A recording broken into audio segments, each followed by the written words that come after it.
बिस्मिल्लाहिर्रहमानिर्रहीम अस्सलाम वालेकुम। Welcome back to kitchen blogs. कैसे हैं आप सब? उम्मीद करती हूँ कि आप सब लोग अपने घरों में खैरियत से होंगे और खुश होंगे। अच्छा जी, तो आज मैं आपके लिए लेकर आई हूँ बैंगन का भरता। बैंगन के भरते की रेसिपी आज मैं शेयर कर रही हूँ। तो चलिए देखते हैं कि ये मज़ेदार सा भरता कैसे बनता है। तो चलिए शुरू करते हैं। बिस्मिल्लाहिर्रहमानिर्रहीम।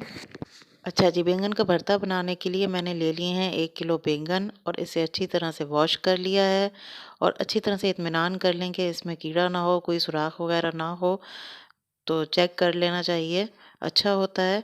अच्छा, चूल्हे पर मैंने इस तरह कोई जाली सी रख दी है या अक्सर स्टैंड जिस पे हम हांडी वगैरह रखते हैं, तो वो रख दी है और उसके ऊपर मैं सारे बैंगन रख दूँगी और इसे एक तरफ से ये सिक जाएँगे तो इसे पलट कर दूसरी तरफ से सेकेंगे।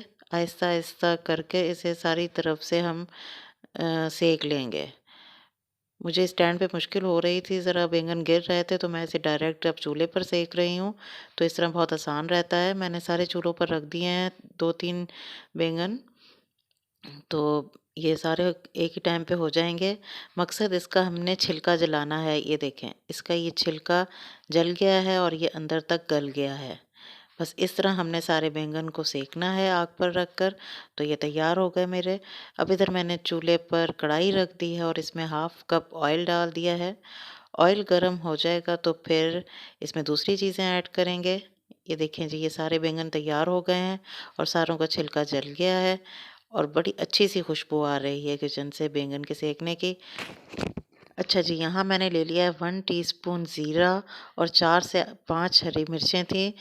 तो ये मैंने गरम ऑयल में डाल दी हैं। इसकी बहुत अच्छी सी खुशबू आती है, इस तरह बहुत ही मज़े की खुशबू आती है, इससे पूरा फ्लेवर चेंज हो जाता है।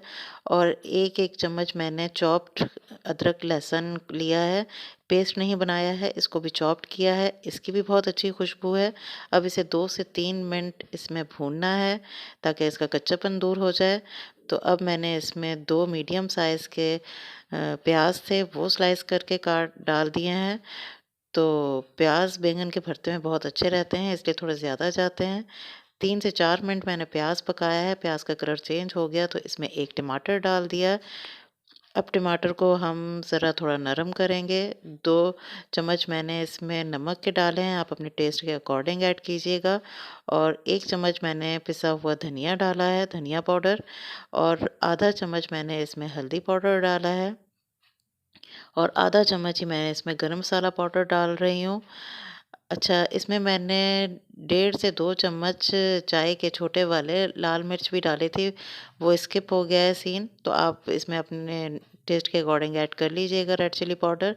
और इसमें थोड़ा-सा पानी डालकर टमाटर गलने के लिए मैंने 5 मिनट ढककर पकाया है, ताकि इसके टमाटर ज़रा सॉफ्ट हो जाएँ। इतनी देर में हम बैंगन का जी छिलका उतार लेंगे, तो जिस तरह भी ईज़ी हो, छुरी से या हाथ से आप इसका छिलका उतार लें और अंदर से चेक कर लें कि इसमें कोई चीज़ तो नहीं है, कोई कीड़ा वगैरह। तो इत्मीनान करने के बाद इसे अच्छी तरह से हम मैश कर लेंगे। मैं मैशर की मदद से कर रही हूँ। 5 मिनट में, इतनी देर में हमारे टमाटर भी सॉफ्ट हो गए। तो अब इसे ढक्कन हटा के अच्छी तरह से भूनेंगे। यहाँ से 4 से 5 मिनट लग जाएँगे इसे अच्छी तरह से भूना है और बड़ी अच्छी सी खुशबू आ गई है, तो वो मैश किया हुआ बैंगन का भरता इसमें डाल दिया और अब इसे अच्छी तरह से मिक्स करेंगे। तो जी, बैंगन का भरता बनाना बहुत ईज़ी होता है, बहुत जल्दी बन जाता है। 2 से 3 मिनट मैंने उसे भूनने के बाद थोड़ा-सा पानी डाला है, बिल्कुल 2 घूँट के करीब थोड़ा-सा पानी डालकर, तो इसे 5 मिनट रखूँगी ताकि थोड़ा-सा बैंगन और गल जाए और हमारी भुनाई अच्छी हो जाए। तो 5 मिनट बाद जी हमने ये ढक्कन हटाया है और देखें जी, हमारा बैंगन का भरता बिल्कुल तैयार है। इसमें थोड़ा-सा मैंने हरा धनिया डाल दिया है काट कर, जिससे इसकी लुक और बहुत अच्छी हो गई है। धनिया डाल के ज़्यादा पकाना नहीं है। ये हमारा मज़ेदार सा भरता तैयार है। आप इसे बनाइए, एंजॉय कीजिए, मुझे फ़ीडबैक ज़रूर दीजिएगा। फिर मिलूँगी किसी और नई रेसिपी के साथ, तब तक अपना और अपनों का ख़्याल रखें। अल्लाह हाफ़िज़।